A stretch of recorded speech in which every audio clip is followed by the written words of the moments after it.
सावन मास महात्म अध्याय 10। श्रावण मास में शनिवार को किए जाने वाले कृत्यों का वर्णन।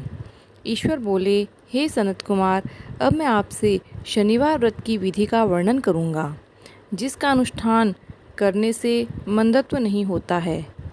श्रावण मास में शनिवार के दिन नरसिंह, शनि और अंजनी पुत्र हनुमान, इन तीनों देवताओं को पूजन करना चाहिए।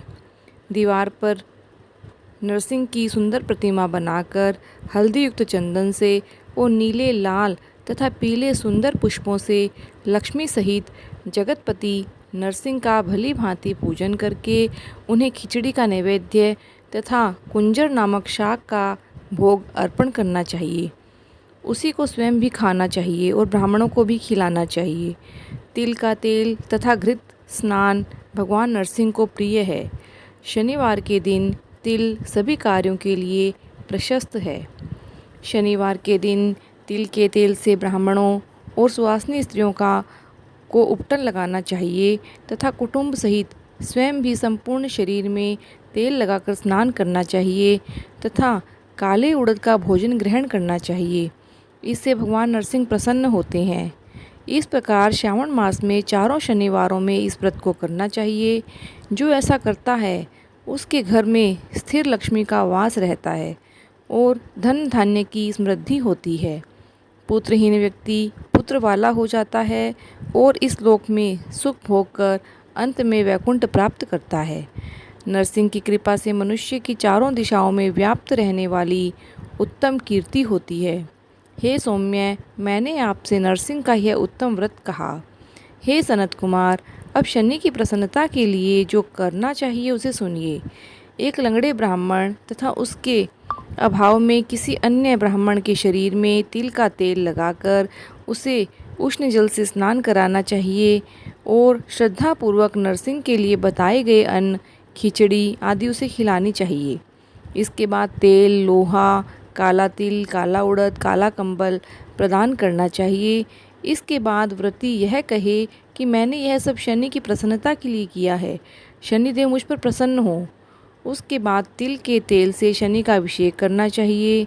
उनके पूजन में तिल तथा उड़द के अक्षत प्रदान प्रशस्त माने गए हैं। हे मुने, अब मैं शनि का ध्यान बताऊंगा, आप ध्यानपूर्वक सुनिए। शनेश्वर कृष्ण वर्ण वाले हैं, मंद गति वाले हैं, काश्यप गोत्र वाले हैं, सौराष्ट्र देश में पैदा हुए हैं, सूर्य पुत्र हैं, वर देने वाले हैं, दंड के समान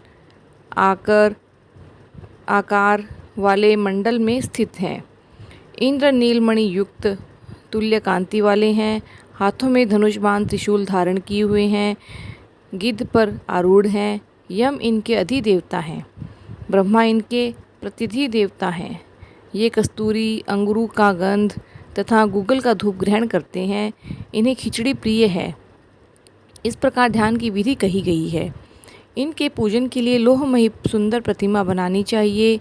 हे द्विश्रेष्ठ, इनके निमित्त की गई पूजा में कृष्ण अर्थात काली वस्तु का दान करना चाहिए। ब्राह्मण को काले रंग के 2 वस्त्र देने चाहिए और काले बछड़े सहित काली गऊ प्रदान करनी चाहिए। विधि पूर्वक पूजा करके इस प्रकार प्रार्थना और स्तुति करनी चाहिए। आराधना से संतुष्ट होकर जिन्होंने नष्ट राज्य वाले राजा नील को उनका महान राज्य पुनः प्रदान कर दिया, वे शनिदेव मुझ पर प्रसन्न हों।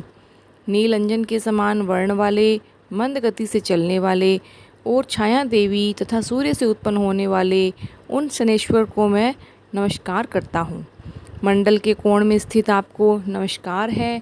पिंगल नाम वाले आपको नमस्कार है। हे देवेश, मुझ दीन और शरणागत पर कृपा कीजिए। इस स्तुति के द्वारा प्रार्थना करके बार बार प्रणाम करना चाहिए। 3 वर्णों ब्राह्मण, क्षत्रिय, वैश्य के लिए शनि के पूजन में शनो देवी इस वैदिक मंत्र का प्रयोग बताया गया है और शूद्रों के लिए पूजन में नाम मंत्र का प्रयोग बताया गया है। जो व्यक्ति तच्चित होकर इस विधि से शनिदेव का पूजन करेगा, उसे स्वप्न में भी शनि का भय नहीं होगा। हे विप्र, जो मनुष्य श्रावण मास में प्रत्येक शनिवार के दिन भक्तिपूर्वक इस विधि से व्रत को करेंगे, उन्हें शनेश्वर के द्वारा लेश मात्र भी कष्ट नहीं होगा। जन्म राशि से पहले, दूसरे, चौथे, पाँचवें, सातवें, आठवें, नवें और 12वें स्थान में स्थित शनि सदा कष्ट पहुंचाता है। शनि की शांति के लिए क्षमाग्नि इस मंत्र का जाप करना बताया गया है। उसकी प्रसन्नता के लिए इंद्र नीलमणि का दान करना चाहिए। हे सनत कुमार, इसके बाद अब मैं हनुमान जी की प्रसन्नता के लिए विधि वर्णन करूंगा।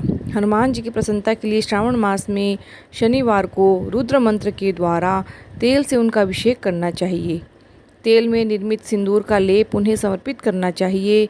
जपा कुसुम की मालाओं से, आग धतूरे की मालाओं से, मंदार पुष्प की मालाओं से, बटक बड़का पेड़ के नैवेद्य से और अन्य उपचारों से भी यथाविधि अपने सामर्थ्य अनुसार श्रद्धा भक्ति से युक्त होकर अंजनी पुत्र हनुमान की पूजा करनी चाहिए।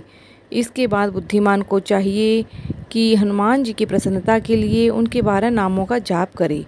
हनुमान, अंजनी सुनु, वायुपुत्र, महाबल, रामेष्ट, फाल्गुन सखा, पिंगाक्ष, अमित विक्रम, उदितिक्रमण, सीता शोक विनाशक, लक्ष्मण प्राणदाता, दशग्रीव, दहर्पा, ये 12 नाम हैं। जो मनुष्य प्रातःकाल उठकर इन 12 नामों को पढ़ता है उसका अमंगल नहीं होता और उसे संपदा सुलभ प्राप्त हो जाती है। इस प्रकार श्रावण मास में शनिवार के दिन हनुमान जी की आराधना करके मनुष्य वज्रतुल्य शरीर वाला, निरोग और बलवान हो जाता है। अंजनी पुत्र की कृपा से वह कार्य करने में वेगवान और बुद्धि वैभव से युक्त हो जाता है। उसके बाद शत्रु नष्ट हो जाते हैं, मित्रों की वृद्धि होती है, वह वीरशाली और कीर्तिमान हो जाता है। यदि साधक हनुमान के मंदिर में हनुमत कवच का पाठ करे तो वह अणिमा आदि 8 सिद्धियों का स्वामित्व प्राप्त कर लेता है और यक्ष, राक्षस, बेताल उसे देखते ही कंपित होकर, भयभीत होकर वेग स्वरूप 10 दिशाओं में भाग जाते हैं। हे सत्तम, शनिवार के दिन पीपल के वृक्ष का आलिंगन और उसका पूजन करना चाहिए। शनिवार को छोड़कर अन्य किसी दिन पीपल के वृक्ष का स्पर्श नहीं करना चाहिए। शनिवार के दिन उसका आलिंगन सभी संपदाओं को प्रदान करने वाला होता है। प्रत्येक मास में 7 वारों में पीपल का पूजन फलदायक है, किंतु श्रावण में यह पूजन अधिक फलप्रद है। इस प्रकार श्रावण मास महात्म 10वां अध्याय पूर्ण हुआ। बोलिए शिव शंकर भगवान की जय।